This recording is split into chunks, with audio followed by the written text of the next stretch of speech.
Përshëndetje të gjithëve. Ivanka Trump në Vlorë, pra bia e presidentit më të madh të botës, pra të Donald Trumpit, gjendet në Vlorë dhe takohet me kryeministrin shqiptar.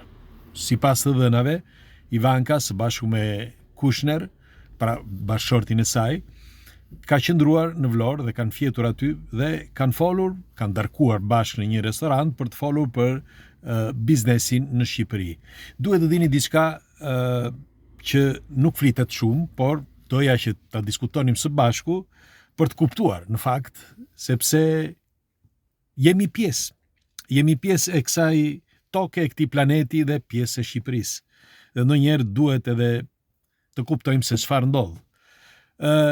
Një investim i madh, mos gaboj rreth $750 milion, Kushner kishte ndërmend që ta bënte në Beograd, pra në Serbi.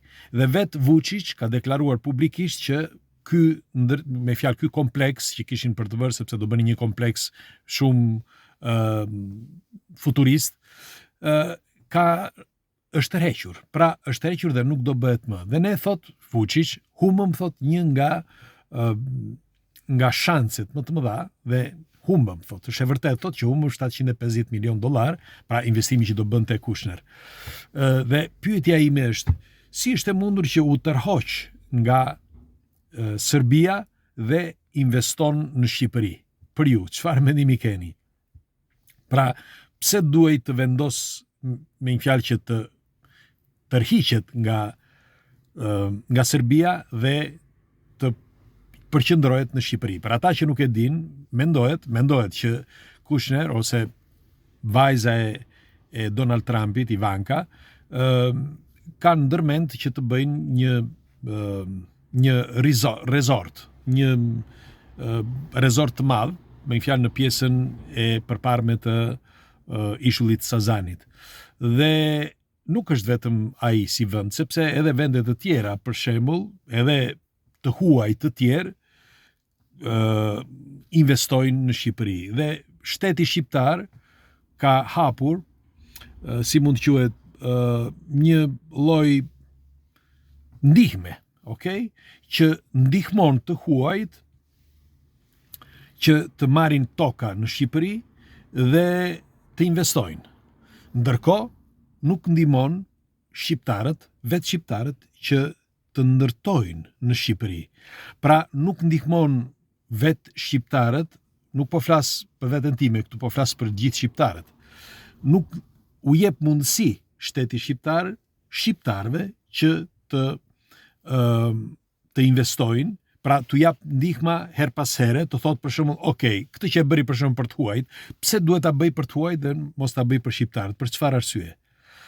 Pikërisht pra sepse ka diçka që ndoshta ne nuk e kuptojmë, diçka që është projektuar, ndoshta, sepse këtë më bën të mendoj, është projektuar që prej kohësh. Pse e them këtë është projektuar? Është projektuar ndoshta sepse ndoshta nuk na përket, ndoshta në një të ardhmen nuk do të jetë toka e shqiptarëve, ku i diet. Me një fjalë, po ta shikoni, gjithë rinia ka ikur nga Shqipëria. Pra, sa më përpara ecën Shqipëria, dhe aq më shumë po shpërbëhet Shqipëria. Po shpërbëhet familja, sepse janë të detyruar një pjesë e madhe e tyre që t'ikin, dhe një pjesë tjetër që gjendet jashtë, me një fjalë, pjesa tjetër që gjendet jashtë që ndoshta kanë mundësinë që edhe të investojnë, gjejnë probleme të shumta, probleme të pafundme, sepse pikërisht, për shembull, tokat që janë me 2 pronar, apo probleme të tjera, për shembull, edhe burokratike për të ndërtuar, apo për të marrë masa edhe për investime të tjera, pikërisht pra sepse shteti, duke i klasifikuar si vendas, pra si shqiptar, nuk i ndihmon, por përkundrazi u krijon më shumë probleme sepse i kërkon edhe gjën më të vogël. Çdo të thotë kjo, me një fjalë, ti nëse do të investosh një huaj, një shqiptar që është jashtë, do të investojë në Shqipëri, ati i gjejnë mira probleme në të kundërtën të një të huaj. Një të huaj i hapi rrugën komplet. Pra të gjithë mund të bëni çdo doni, edhe si ka mundësi që të gjitha dokumentat për një të huaj janë më të thjeshta. Në çdo lloj fushë po flas, të bizneseve apo të këtyre ndihmave që bën shteti. Dhe pyetja ime është, çfarë po ndodh? Çfarë po ndodh me Shqipërinë, me shqiptarët? Shikoni, do t'i them diçka. Unë për këtë jam vërtet shumë i prekur, sepse ne kemi ardhur në këtë planet pa asnjë gjë. Pra kemi ardhur lakuriq dhe lakuriq do kthehemi. Por ajo që mbetet në një njeri është dinjiteti dhe mbi të gjitha është zemra që ai ka, që duket që nga vetvetja, nëse ka një zemër të mirë, me fjalë duket nga çfarë si sillet, çfarë bën, dhe pastaj duket edhe nga shokët, miqt, vëllezërit, pastaj edhe shoqëria dhe pastaj edhe një komb. Pra fillon që nga pika kryesore dhe secili vjen një ditë dhe jep llogari për çdo gjë. Pra nëse është bërë një projekt i qëllimshëm, unë them që një ditë do bëhet pishmend. Kushdo qoftë ai, por do jetë tepër vonë.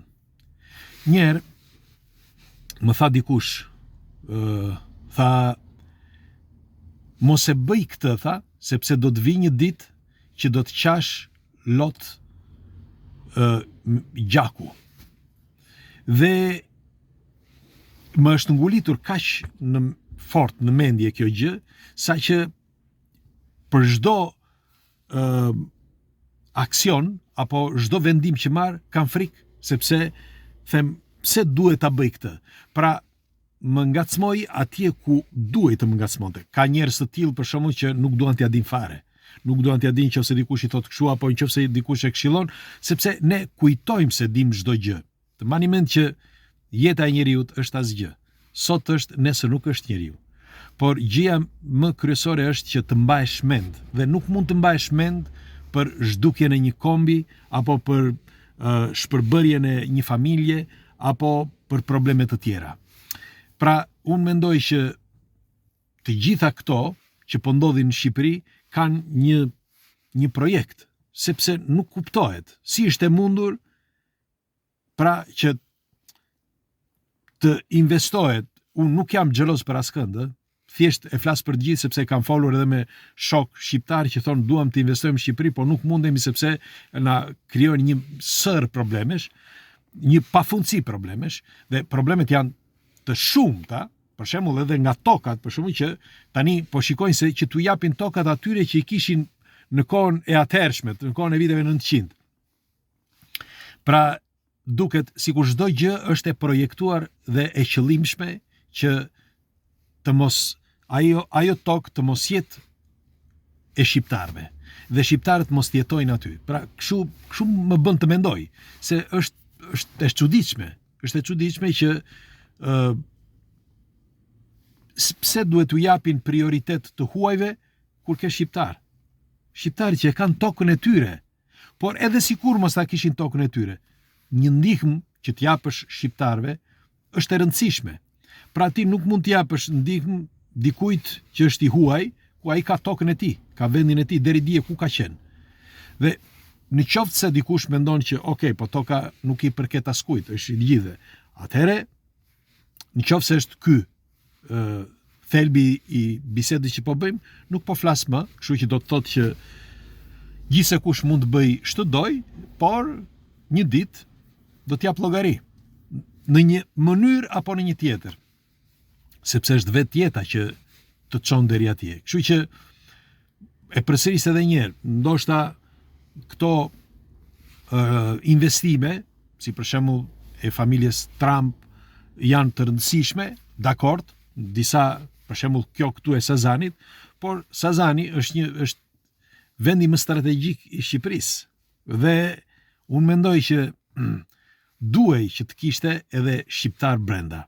Pra shqiptar që të investojnë aty. Nuk mund ta lësh për vetëm për të huajt. Se kush e vendosi kjo më bën të mendoj, kush e vendosi që të shkojnë tu? Thash, jam i gëzuar që, okej, bëhet një resort, bëhet diçka e madhe, dakord. Po mirë, shqiptarët nuk kanë ndërtuar në gjithë Shqipërinë. Ka rezorte sa të donin në gjithë Shqipërinë dhe janë ndërtuar në mënyrë fantastike. Kështu që sa i bukur do të jetë ky rezorti. Dhe tjetra, nga ana tjetër andej lan Serbin për të ardhur në Shqipëri. Pse? Pra do përqendrohet në Shqipëri, jo vetëm familja Trump, por ndoshta edhe familje të tjera dhe vende të tjera që me kalimin e kohës do e përvetësojnë që të gjithën. Mendoj. Kështu që do dëshiroja një komenti tuaj çfarë mendimi keni për këtë situatë, që është vërtet drastike. Ditë të mbarë.